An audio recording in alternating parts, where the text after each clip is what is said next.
네, 우리 몸에 꼭 필요한 영양소가 있듯이 취업에도 꼭 필요한 영양소가 있는데요. 바로 취업 비타민입니다. 네. 우리에게 취업 비타민 공급해 주실 분 빨리 소개해 봐야죠. 네, SH 커리어 컨설팅 김수현 대표님 오셨습니다. 아유, 어서 오세요. 반갑습니다. 반갑습니다. 네. 자, 자세한 이야기를 듣기 전에요. 네. 오늘 이야기할 주제를 화면으로 만나보시죠. 입사 지원서 중 자기소개서 작성하기라고 나왔네요. 네. 자, 지난주에 이어서 입사 지원서 중에서도 자기소개서를 작성하는 방법에 대해서 오늘 소개를 해 주실 건데, 네. 자, 자기소개서라는 게 사실 많이 듣지만 어떻게 생각하면 좀 어려워요. 자기를 어떻게 소개해야 되는 걸까요? 네. 실질적으로 저번 시간에 저희가 이력서에 대해서 얘기를 해봤잖아요. 네. 그 입사 지원서라는 건 이력서 한 부, 자기소개서 한 부 이렇게 구성이 되는데 이력서 말고 자기소개서라는 것은 사실은 자신의 인생에 대한 기술을 하는 거거든요. 저번 시간에 했던 이력서라는 건 자신의 인생에 대한 기재라고 얘기를 한다면 네. 기술이라는 건 좀 더 구체적으로 자신의 얘기를 들려주는 거기 때문에 굉장히 중요한 입사 지원의 서류라고 할 수가 있죠. 네, 네, 알겠습니다. 그렇군요. 자, 그렇다면요, 이 자기소개서에 들어가야 되는 내용으로 어떤 것들이 있을까요? 일명 스펙 소개, 그런 거 이야기 쫙 좀 들려주시죠. 자기소개서의 기본적인 틀이 기존의 성장 배경이라든지 학창 시절의 경험이라든지 업무 경험, 지원 동기, 포부 이런 식으로 구성이 되어 있었어요. 그런데 회사마다 원하는 방식이 다르다 보니까 요즘에는 지원 동기나 포부가 이제 성장 배경보다 앞에 가기도 하고요.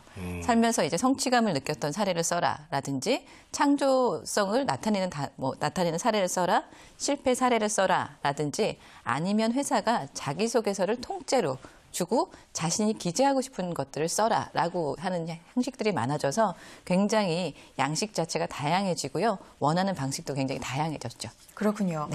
네, 저도 자기소개서를 써봤지만 사실 처음에는 좀 막막해요. 뭘 써야 될지 모르겠는데 이게 소재가 하나, 둘 생각이 나기 시작하면 또 이것도 쓰고 싶고 저것도 자랑하고 싶고 막 그렇거든요. 네네. 그러다 보면 내용이 좀 늘어지는 것 같아요. 그래서 나중에는 그걸 또 줄이는데 또 한참 걸리거든요. 어떻게 하면 좀 간단하고도 잘 보일 수가 있을까요?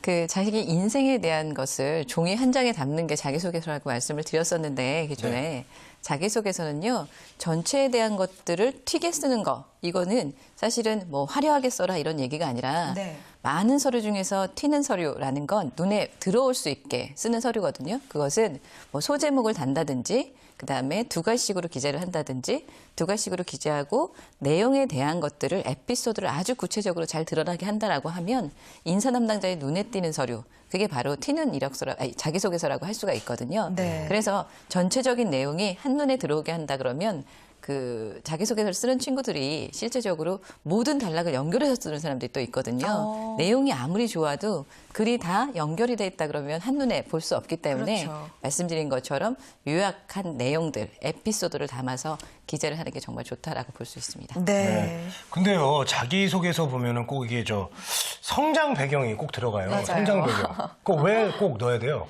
기존에도 좀 많이 있었고 요즘엔 중소기업들에서도 성장 배경을 아직도 많이 넣고 있는데요. 성장 배경이라는 건 어떤 가치관을 갖고 자랐느냐라는 거거든요. 네네. 예를 들어서 뭐 금융권이다라고 하면 금융권은 성실이라든지 책임감을 중시하기 때문에 내가 어렸을 때부터 그런 것들을 가치관으로 삼고 지내왔습니다라고 보여주는 게 에피소드로 보여주는 게 가장 좋고요.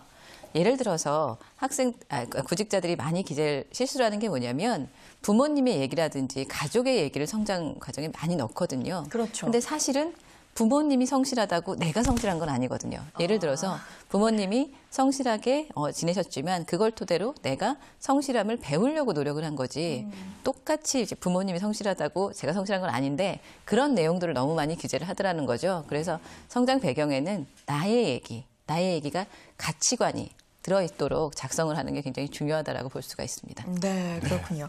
자, 또 빠지지 않는 게 있습니다. 지원 동기와 포부에 관한 건데 이게 참 뻔한 것 같으면서도 너무 어려워요. 그냥 너무 가고 싶습니다. 사실 간절한 마음은 앞서다 보니까 이런 말만 이렇게 먼저 앞서는데 자, 뭘 확인하기 위해서 이런 질문을 하는 건가요? 지원 동기는 사실은 회사에 대한 충성심을 많이 보는 거거든요. 그리고 또한 포부라는 것은 우리 회사에 들어와서 얼마나 기여할지에 대한 것들을 보는 건데요. 지원 동기는 왜예요? 왜? 우리 회사를 왜 지원했어요? 라는 거고 포부라는 건 어떻게 들어오면 활동을 할 건지에 대한 것들을 물어보는 건데 예를 들어서 남녀관계에서 이제 물어보잖아요. 연애를 하게 되면 나를 왜 좋아해? 그러면 남자분들이 또 얘기를 하죠. 다 좋아. 근데 사실은 다 좋다는 걸 여자들이 원하는 대답은 아니거든요. 예를 들면 뭐 눈이 예뻐. 너는 성격이 좋아. 돈을 잘 벌어. 이라든지 이런 구체적인 것들이 있어야 되는데 지원 동기도 똑같이 우리 회사를 왜 지원했어요? 라고 물어보면 당신의 회사가 이런 글로벌한 전략을 피고 있고 이 분야에서 이렇게 기여하고 있고 이런 구체적인 것들을 이유를 얘기해 주는 게 사실은 지원 동기고요. 포부라는 거는 예를 들어 연애랑 비교를 한다 그러면 그럼 나랑 만나면 어떻게 대해줄 거야 나를 이렇게 물어보게 되면 너를 만나게 되면 뭐 차도 태워주고 밥도 같이 먹고 네. 벚꽃놀이도 같이 가고 아유. 이렇게 구체적으로 얘기를 한다라고 하면 이런 것들이 포부인데 당신의 회사에 들어가게 되면 내가 이런 자격증을 갖고 이런 기술 분야에서 이렇게 기여할 겁니다. 혹은 앞으로 어떻게 단계별로 회사에 기여할 겁니다. 이게 포부거든요. 그래서 네. 지원 동기와 포부는 왜와 어떻게라고 볼 수가 있고요. 좀 더 구체적으로 기재를 하는 게 중요하다라고 볼 수 있습니다. 네. 알겠습니다. 선혜 씨가 벚꽃놀이 좀 구경시켜 드릴까요? 저요? 지금 네. 공약을 펼치시는 예, 거예요? 예. 믿음이 좀 안 가서. 네. 예, 알겠습니다. 네. 아, 그리고 또 골치 아픈 게 있어요. 네네네. 성격 장단점 쓰라는 거, 나 진짜. 아니, 뭐, 어렵죠. 내가 성격 좋다고 하는 것도 좀 그렇고, 맞아요. 그리고 나 성격 좀 급하고, 좀 덜렁거린다 이런 말 쓰기도 좀 그렇고. 아니, 어떻게 해야 돼요, 도대체? 그러게요. 성격을 물어보는 건 간략하게 얘기를 하면 두 가지예요. 회사에 대해서 업무에 이 사람이 어떻게 적용을 할지 그걸 네. 통해서 직장 생활을 유추하는데 성격을 많이 쓰는데 성격은 업무적인 것과 대인적인 관계를 잘 버무려서 이제 24지원서를 쓰는 게 중요합니다. 무슨 얘기냐면 제가 뭐 사람들을 좋아하고요. 사람들을 즐겁게 해주고요. 사람들과 잘 어울립니다라고 얘기를 한다라고 하면 저 친구가 과연 업무를 잘할까라는 의문을 갖게 되거든요. 네. 근데 만약에 업무적으로 분석적이고요, 체계적이고요, 꼼꼼하고요, 라고 업무적인 얘기를 하면 저 사람이 과연 팀원을 이뤄서 팀워크로 일을 할 때 잘할까라는 의문을 갖게 되거든요. 네. 그렇기 때문에 성격을 얘기하실 때는 두 가지를 잘 어울리게 업무는 이렇게 하고 사람과의 대인관계는 이렇습니다. 라고 얘기하는 게 가장 좋고요. 성격의 장점 같은 경우는 보다 구체적으로 내가 직무에 어필할 수 있는 것들을 쓰시는 게 좋고요. 단점 같은 경우에는 최소화 아니면 업무랑 관련 없는 것들을 좀 쓰시는 게 좋고 개선 사항을 명확하게 기재를 하셔야 되거든요. 예를 들어서 뭐 아까 화를 잘 낸다, 실수를 많이 한다, 한 가지에 몰두하느라고 다른 것을 못한다라는 그 단점들을 자기소개서에 굉장히 많이 쓰시거든요. 그런데 실수를 잘하는 건 뭐 회계팀이라든지 이런 쪽에서 굉장히 치명적일 수가 있고요. 화를 잘 낸다 이런 건 서비스 직종, 고객을 대하는 직종에서는 굉장히 또 치명적이고 한 가지 일에 몰두하느라고 다른 걸 못한다라고 굉장히 많이 쓰세요. 그런데 그거는 업무를 할 때 최대한 빨리, 최대한 정확하게 해야 하는 게 사실은 직원, 새로 뽑는 직원에 대한 것들이거든요. 그런데 그렇게 쓰게 되면 업무를 여러 개를 줬을 때 처리하지 못할 겁니다. 라는 의미를 줄 수 있거든요. 네. 그렇기 때문에 그런 단점들을 유의해서 성격의 장단점을 쓰시는 게 중요하다고 볼 수 있습니다. 성격의 장단점 알겠습니다. 그렇게 써야 되는군요. 자, 업무 경험이나 경력을 물어보는 것도 있습니다. 이게 없으면 없는 대로 또 있으면 네. 있는 대로 고민이 되는데 있으면 네네네. 그 많은 경력들, 그 날들 중에서 어떤 경험을 써야 될지도 좀 난감해요. 어떻게 써야 될까요? 업무에 대한 경험 자체는 내가 지금 지원하는 직무에 대한 경험을 위주로 쓰는 게 좋고요.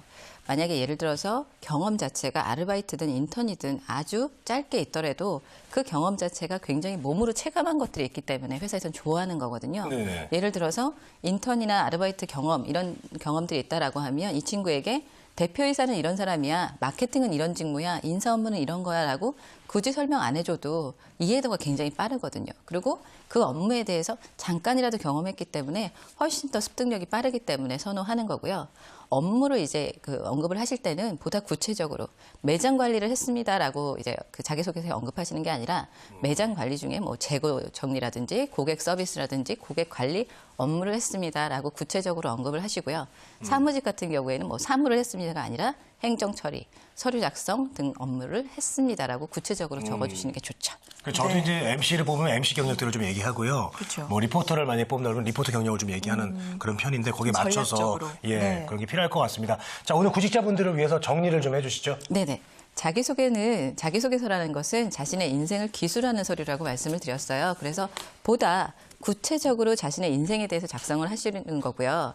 그 한 장에 자신의 인생을 모두 담는 거기 때문에 정말 중요하고 핵심적인 직무와 맞는 자기소개서를 쓰는 게 중요합니다. 이 점 유념하셔서 자기소개서 잘 작성하시기 바랍니다. 네, 알겠습니다. 오늘은 입사 지원서 중에서도 자기소개서 잘 작성하는 법에 대해서 자세하게 들어봤습니다. 지금까지 SH 커리어 컨설팅 김수현 대표와 함께했습니다. 오늘 말씀 고맙습니다. 감사합니다.